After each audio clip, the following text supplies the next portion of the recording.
حضور کو یہ سمجھنا معاذ اللہ کہ زندہ نہیں، استغفر اللہ، خاک میں مل گئے۔ ارے خدا تجھے خاک میں ملا دے، مصطفیٰ کی بے ادبی کرنے والے، تمہیں خبر نہیں کہ انبیاء کے جسم کو زمین کھا نہیں سکتی، شہداء کے جسموں کو نہیں کھاتی، اولیاء کے جسموں کو نہیں کھاتی۔ تم انبیاء کی بات کرتے ہو اور پھر سید الانبیاء کی بات کرتے ہو۔ حدیث پاک میں ہے، امام احمد بن حنبل نے روایت کیا، امام حاکم طبرانی نے، حاکم نے کہا ذا حدیث صحیح الاسناد، کہ حضرت ابو ایوب انصاری رضی اللہ آقا علیہ السلام کی قبر مبارک پر گرے پڑے ہیں، قبر مبارک پر لپٹے رو رہے ہیں۔ پیچھے مروان بن حکم آ گیا اور مروان نے دیکھا کوئی شخص حضور کے مزار پر لپٹ کے رو رہا ہے۔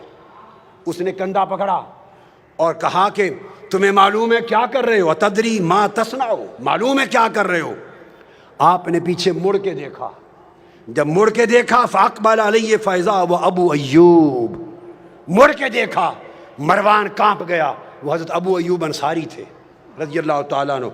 انہوں نے جواب دیا قال نعم جئت رسول اللہ صلی اللہ علیہ وسلم ولم آت الحجر، پوچھنے والے میں رسول پاک کے پاس آیا ہوں، کسی پتھر کے پاس نہیں آیا،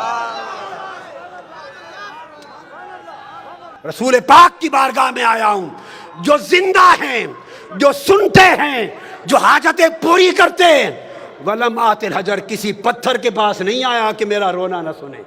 یہ صحابہ کرام کا عقیدہ تھا۔ کن کا؟ اب یہ خیال کرنا، آقا علیہ السلام کو یہ سمجھنا یہ عقیدہ رسالت کے خلاف ہے اور شان رسالت میں بے ادبی ہے۔ یہ سمجھنا کہ مر گئے معاذ اللہ، مٹی میں ہو گئے اور آج کی تاریخ میں اور آج کے دن میں زندہ نہیں۔ سنو، رسول پاک تو ولادت سے پہلے بھی زندہ تھے۔ کنتو نبیم و آدم بین الروح والجسد، حضرت آدم پیدا نہ ہوئے تھے تب بھی زندہ نبی تھے، آج بھی زندہ ہیں۔ حدیث پاک سنیے کہ کس طرح زندہ ہیں یا نہیں۔ ابو داؤد سیاستہ کی حدیث اور حدیث صحیح، حدیث نمبر 1047، سنن ابی داؤد، پھر سنن نسائی سن لیں، پھر ابن ماجہ، پھر مسند احمد بن حنبل، پھر صحیح ابن حبان، پھر مستدرک حاکم، کل کتب حدیث مختلف طرق سے حدیث صحیح لاتے ہیں اور اس کی توثیق ابن تیمیہ کے شاگرد علامہ ابن القیم کرتے ہیں۔ ابن القیم جلاء الافہام میں اوس بن اوس حدیث کے راوی ہیں۔ آقا علیہ السلام نے فرمایا لوگو اکثروا علی من الصلاۃ فی یوم الجمعہ، لوگو جمعہ کے دن مجھ پر بڑی کثرت سے درود و سلام پڑھا کرو، فإن صلاتکم معروضۃ علیہ، تمہارا درود و سلام میرے اوپر پیش کیا جاتا ہے۔ اگر معاذ اللہ مر کے مٹی ہو گئے ہوں تو پیش کس پر کیا جاتا ہے؟ جو مر کے مٹی ہو جائے اس پر درود و سلام پیش کیا جا سکتا ہے؟ آقا نے فرمایا پیش کیا جاتا ہے۔ سنیے آگے، قالوا یا رسول اللہ وکیف تعرض علیک صلاتنا وقد ارمت، جب آپ کا وصال ہو جائے گا، وفات پا جائیں گے اور آپ قبر انور میں ہوں گے تو اس وقت بھی ہمارا درود و سلام پیش کیا جائے گا؟ آقا علیہ السلام کا جواب سنیے اور عقیدے اپنے نفس کی شرارت اور جہالت کے ساتھ من گھڑت نہ بنائیے، عقیدے وہ رکھیے جو تاجدار کائنات نے سکھائے۔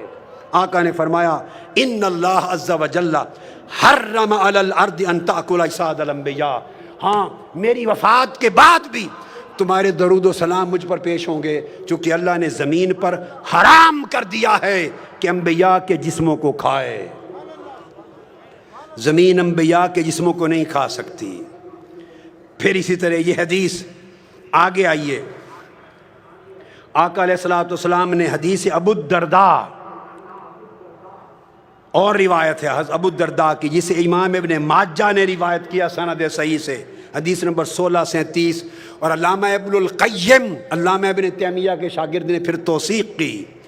وہ آقا علیہ السلام نے فرمایا ان احدا لا یصلی علی الا اردت علی صلاتہ حتی یفرغ منہا، فرمایا لوگو قیامت تک کوئی مسلمان ایسا نہیں جو مجھ پر درود و سلام پڑھے اور اس کے فارغ ہونے سے پہلے مجھ پر پیش نہ ہو جائے۔ ابھی درود و سلام ختم نہیں کرتا کہ مجھے پیش ہوتا ہے۔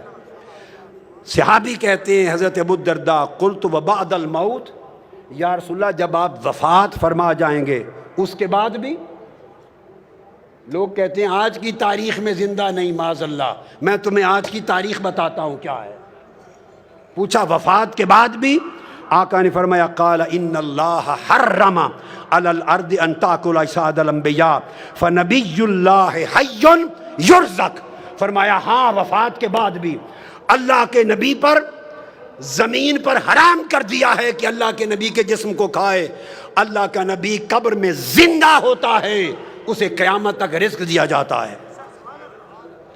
اور پھر آقا علیہ السلام نے فرمایا، حضرت حسن بن علی ابن ابی طالب روایت کرتے ہیں، امام ابو یعلا سند صحیح کے ساتھ راوی ہیں، آقا علیہ السلام نے فرمایا لوگو صلو علیہ وسلمو، مجھ پر کثرت سے درود بھی پڑھا کرو اور سلام بھی، فإن صلاتکم وسلامکم یبلغنی اینما کنتم۔ ایک تو تھا کہ فرشتے پہنچاتے ہیں، نہیں یہ دوسری بات فرمائی، فرشتے تو نوکری کرتے ہی ہیں پہنچانے کی، فرشتے اسی طرح پہنچاتے ہیں آقا کی بارگاہ میں درود و سلام جیسے ہمارے اعمال اللہ کی بارگاہ میں پہنچاتے ہیں۔ اگر آپ یہ سمجھے اگر حضور خود سنتے ہمارا درود و سلام تو فرشتے کیوں پہنچاتے؟ اگر ذہن میں یہ آئے تو میرا سوال ہے اگر خدا خود دیکھتا تو فرشتے نامہ اعمال خدا کو لکھ کر کیوں پہنچاتے؟ فرشتے صبح و شام ہمارا نامہ اعمال خدا کی بارگاہ میں پیش کرتے ہیں۔ اس پیش کرنے سے اگر علم خدا کی نفی نہیں ہوتی تو جو فرشتے درود و سلام پیش کرتے ہیں اس سے علم مصطفیٰ کی نفی نہیں ہوتی۔ آقا علیہ السلام نے فرمایا مجھ پر درود و سلام کی کثرت کرو، اس لیے کہ تمہارا درود اور تمہارا سلام خود پہنچتا ہے مجھ پر جہاں بھی ہوتے ہو۔ ارے بمبے والو، بمبئی سے مصطفیٰ پہ درود و سلام پڑھو گے، خدا کی قسم گنبد خضرا میں مصطفیٰ خود سنتے ہیں۔ میں سند کے ساتھ کہہ رہا ہوں، سند کے ساتھ آقا خود سنتے ہیں۔ آقا نے فرمایا صلو علیہ۔ دوسری روایت حضرت سعید بن ابی سعید عن ابی ہریرہ رضی اللہ تعالیٰ عنہ فرمایا صلو علیہ فإن صلاتکم تبلغنی حیثما کنتم۔ کثرت سے درود پڑھو، تم جہاں بھی ہو کائنات کے جس گوشے میں، تمہارا درود ڈائریکٹلی مجھے پہنچتا ہے، براہ راست پہنچتا ہے۔ اور آقا علیہ السلام نے تو یہاں تک فرما دیا، حدیث پاک حضرت ابو ہریرہ راوی ہیں، سنن ابی داؤد اور مسند احمد بن حنبل، حدیث صحیح، فرمایا ما من احد یسلم علیہ الا رد اللہ علیہ روحی حتی رد علیہ السلام۔ کائنات کی عرضی پر جہاں بھی کوئی مسلمان مجھ پر سلام پڑھتا ہے، درود و سلام پڑھتا ہے، آقا نے فرمایا الا رد اللہ علیہ روحی، اللہ نے میری روح میرے جسم میں واپس لوٹا دی گئی ہوئی ہے۔ میری روح میرے جسم میں واپس بولیے لوٹا دی ہوئی ہے۔ میں ہر سلام کرنے والے کو سن کر خود جواب دیتا ہوں۔ اگر آپ کے ذہن میں ایک لطیف علمی بات اور ذوق کی بات کہوں، خیال آئے لوٹا کیوں دی؟ اگر لوٹانی تھی تو نکالی کیوں روح پاک، اور نکال لی تو لوٹا کیوں دی؟ سنو غور سے، نکالی اس لیے تاکہ ہر نفس پر ایک بار موت کا ذائقہ سچا ثابت ہو جائے۔ کل نفس ذائقۃ الموت، موت کا ذائقہ چکھنا بولیے ثابت ہو جائے۔ آقا علیہ السلام نے بھی چکھا، اب میرا وجدان کچھ اور کہے گا۔ کوئی کہے گا کہ موت کا ذائقہ چکھا، اور میں کہوں گا نہیں، موت مصطفیٰ کے لبوں کو چکھنے کے لیے آئی۔ ہائے ہائے، موت مصطفیٰ کو چھونے کے لیے آئی۔ مولا میں محروم نہ رہ جاؤں، میں بھی چھو لوں تیرے محبوب کے جسم کو۔ اس لیے روح نکلی اب سوال پیدا ہوتا ہے کہ لوٹا کیوں دی؟ قرآن کا قاعدہ ہے، نص قرآن سنیے، قرآن نے کہا وَلَلْآخِرَةُ خَيْرٌ لَكَ مِنَ الْأُولَىٰ، میرے محبوب تیری آخرت اور تیری بعد کی گھڑی، ہر بعد کی گھڑی پہلی گھڑی سے بہتر ہوگی، پہلی گھڑی سے بہتر ہوگی۔ مصطفیٰ کا جسم ہر بات کی گھڑی میں پہلی گھڑی سے بہتر مقام پر ہوگا، اور آقا علیہ السلام کی روح ہر بات کی گھڑی میں پہلی گھڑی سے بہتر ہوگی۔ جب روح جسم پاک سے نکل گئی، ذائقہ موت وارد ہو گیا۔ اب میں وجدانی بات کر رہا ہوں، ایسے لگتا ہے کہ جیسے روح کو جنتوں کو پیش کیا گیا ہوگا۔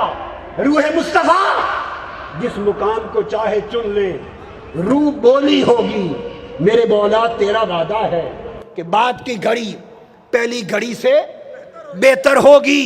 میں 63 سال تک مصطفیٰ کے جسم میں رہتی رہی ہوں،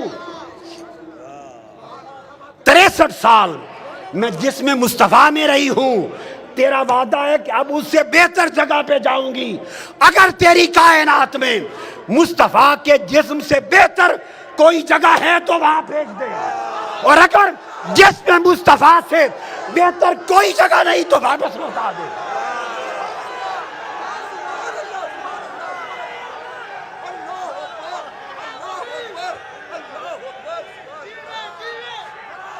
لا محالہ رحمت خدا نے جواب دیا ہوگا، رحمت خدا نے، اے روح مصطفیٰ، مصطفیٰ کے جسم سے بہتر تو نہ فرش پر میرے پاس کوئی جگہ ہے، نہ عرش پر، نہ مکان پر، نہ لا مکان پر۔ مصطفیٰ کے جسم سے تو اعلیٰ جگہ نہیں۔ روح نے عرض کیا ہوگا باری تعالیٰ اگر جسم مصطفیٰ سے بہتر جگہ نہیں تو واپس لوٹا دے۔ حکم ہوا ہے روح مصطفیٰ پلٹ جا اور قیامت تک مصطفیٰ کے جسم میں رہے۔ اس لیے حضور جسمانی طور پہ بھی زندہ ہیں اور روحانی طور پر بھی زندہ ہیں۔